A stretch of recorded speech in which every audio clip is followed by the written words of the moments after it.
Here is why women are so exhausted. I tracked every decision I made last Tuesday, not just the big, obvious ones. I mean, every minute decision I made, what to eat, whether to walk the dog now or later, which bill to pay first, because honestly, there is way more going out than coming in these days. By 2 p.m., I was walking around wondering what I came into this room for. You know that feeling when you walk in and you realize you're in the kitchen and you're not sure why? When I was talking to a friend about this, she just said, "Oh, April, that's just adulting." And for a second, I thought, maybe she's right. But then I couldn't stop thinking about it because many adults have a backup, right?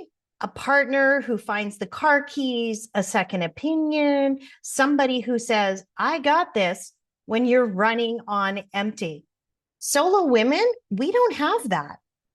So I dug into it. I was curious to learn more about what was going on with me, how it is for me and so many women I know. Why are we so exhausted? What I learned about decisions, about the mental load, about what happens to women at our age, honestly, it changed how I'm experiencing this. I'm going to share what I learned and, more importantly, what I was able to do about it. So this was no longer impacting me so hard. And the fix was totally not what I expected. It was even simpler than I thought it might be. Let's talk about the invisible load. It took me so long to realize this or possibly admit it because I have spent so much time shouting about how great it is to be single. And I still feel that way. However, being the nerd I am, I had to look this up because I thought I was just kind of losing my mind around this. I mean, honestly, I wanted to prove that it wasn't just me. What I found out is there's a name for what's going on with us solo women and some not so solo women. They call it decision fatigue. And the way it works is kind of unsettling, mostly because I never thought about it and there's no way to avoid it completely. Every single choice you make, even the stupid tiny ones like what's for dinner or should I book with the doctor this week or next week, those decisions all chip away at our brain's actual battery. By the end of the day, you're running on empty. And that is when you either shut down completely, start doom scrolling, or in my case, make choices that I'll later regret. Like eating the entire bag of potato chips and ice cream for dinner. My pal calls this behavior girl dinner, but for me, it can be a sign of fatigue or depression creeping in. I have found myself in this exact position more times than I want to admit. Instead of doom scrolling, I'm doom eating. Now, if you're watching this and thinking, as my friend did, April, that's just adulting, stay with me because I was almost ready to believe that too until I started really digging into it. Here's the thing, many people have a backup that solo women don't have: a partner who catches the things they drop, a second income if one job goes sideways, a person who says, "I got this," when you're running on empty. I mean, well, not everyone has that partner, but that's an entirely different topic I am not qualified to speak on. Solo women definitely don't have that unless they create it in another way. Even if you do have a partner now, here are some facts that you may not want to hear. These are things I never considered before, so it really got my attention when I started looking it up. This is not meant to scare anyone. It's just to say that things don't always stay the same. As an example, the average woman who becomes a widow is around 59 or 60 years old. A full third of widows are under 60. Once a woman is alone, she mostly stays that way. I mean, I kind of figured if you would couple up once, you would do it again, but only 2% of older widows remarry. Two. The men, 7 times more likely to repartner. We all know why that is. When you look at who's actually living alone out there, it's us. 43% of women over 75 live alone compared to 24% of men. 80% of people living alone after 65 are widowed or divorced, meaning they may not have chosen to be solo. This is what I call alone by default. So when I say solo women are exhausted, I'm not just talking about those of us who choose this. I'm actually talking about the whole picture. All the women who are solo now, the women who will be, and the women who don't see it coming. What about money and all this? Here's the reality, because most of us never talk about money. It's uncomfortable. When you're solo, and I mean truly solo, no partner, no inheritance coming, no safety net, every financial decision carries a different kind of weight. There's no second income if you lose your job. There's no, we'll figure it out together. It's all on you. Losing my cushy salary a few months ago really brought this home for me, because that salary was paying my regular bills, separate from any business income I had. It was then that I had a moment, you know, the one where you're staring at the ceiling at 3 a.m. doing the math in your head and the math ain't mathin'. There's nobody next to you who's going to say, it's going to be okay. We'll figure this out. Some days I think that's really all I need. Someone who's going to tell me it's all going to be okay. So this is the hidden part, the part people don't see. It's not always about the actual cash on hand. Sometimes it's about carrying the fear internally. And this gets harder after 50, right? Because the runway is shorter. You can't just start over the way you could in your 30s, at least not with the same amount of energy. The job market isn't exactly rolling out the red carpet for women our age.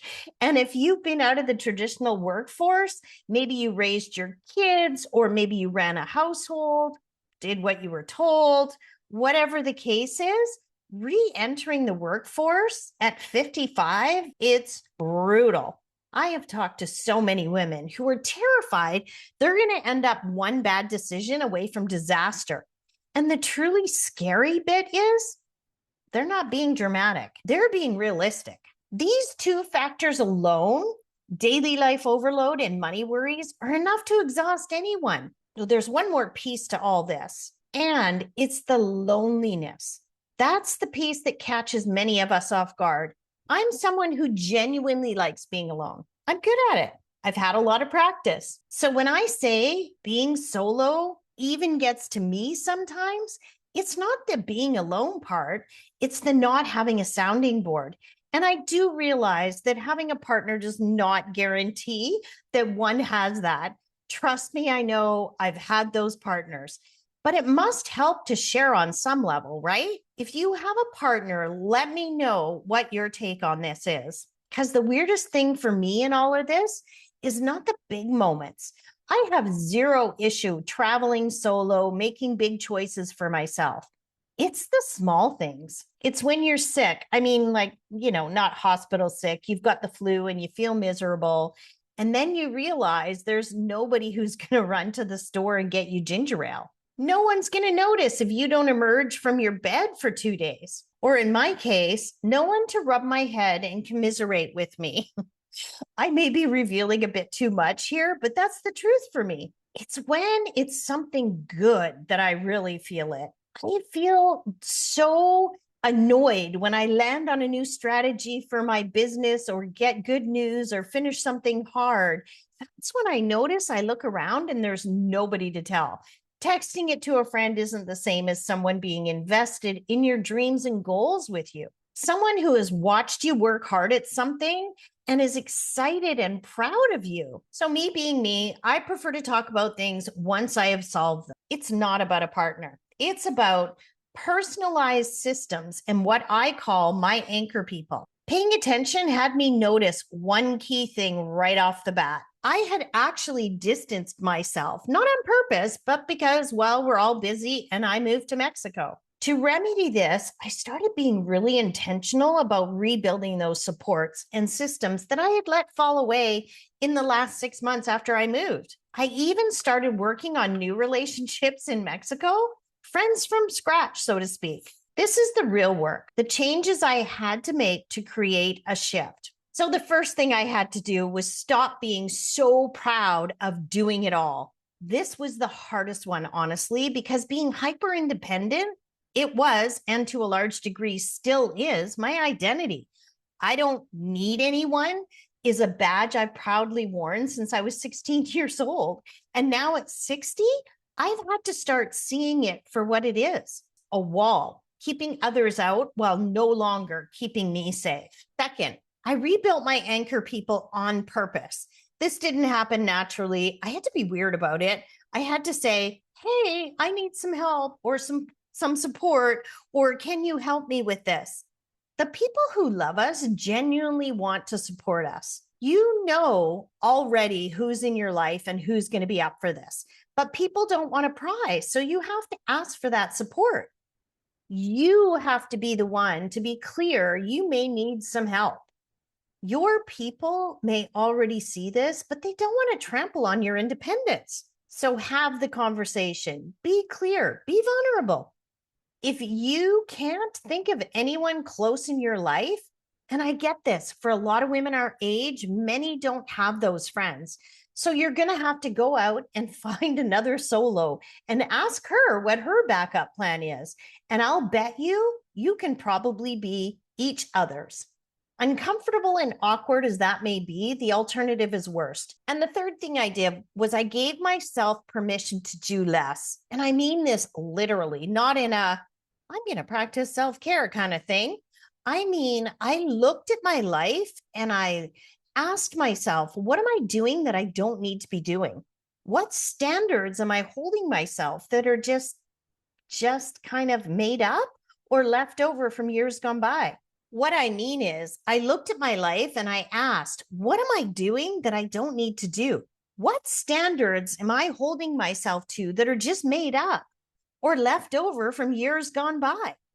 I started giving 80% instead of 110 on things that don't actually matter. And guess what happened? Nothing. Nobody noticed. The world didn't end.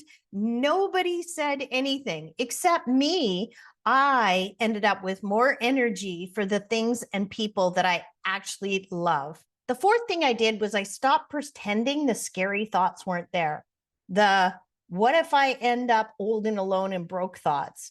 I named them. I wrote them down. I looked at them in the daylight. And then I made a plan. Not because anything in my life has ever gone to plan, but because having a plan at all takes the power out of the fear. And finally, I had to stop treating money like an emergency and start treating it like a system. I mean, systems are what I do for a living, after all. Not sure why I didn't figure this one out earlier. And yes, systems, I know that sounds totally boring, kind of like the word budget. But when you're the only person in the equation, boring is what keeps you safe. Look, if any of this is landing with you, and I suspect it is if you're still here, I want you to know that I offer one-on-one support calls, not group coaching, not a course, just you and me talking through whatever part of life you're stuck on. The link is in the description and it's called Your Time because that's what it is. Your time to be heard by someone who actually gets it. I am, after all, a trained coach and neurochange practitioner. If you're still there, thank you for hearing me out today. It really means a lot. It actually takes hours and hours to create these videos, and I genuinely love doing it. But it's way better when I know that I've been able to help someone. If you take one thing from today's video, let it be this. You're not weak for being tired. You're not failing because this feels heavy. The world is incredibly messy for us humans these days. You have been carrying a load that was designed to pull you down, and you've been doing it so long, you forgot that it wasn't normal. It may be time to put some of it down, to ask for help before you're desperate, to stop being the strongest person in the room. Because here is what I know about being a solo woman over 50. We are the most capable people on the planet. We've survived things that would break other people, but surviving isn't the same as thriving. And I think at this age, we've earned the right to do more than just get through. I read every single comment and I answer everybody. If this was helpful to you, you know what to do. I'm April on my own. And if you're on your own too, you're in the right place. We'll see you on the next one.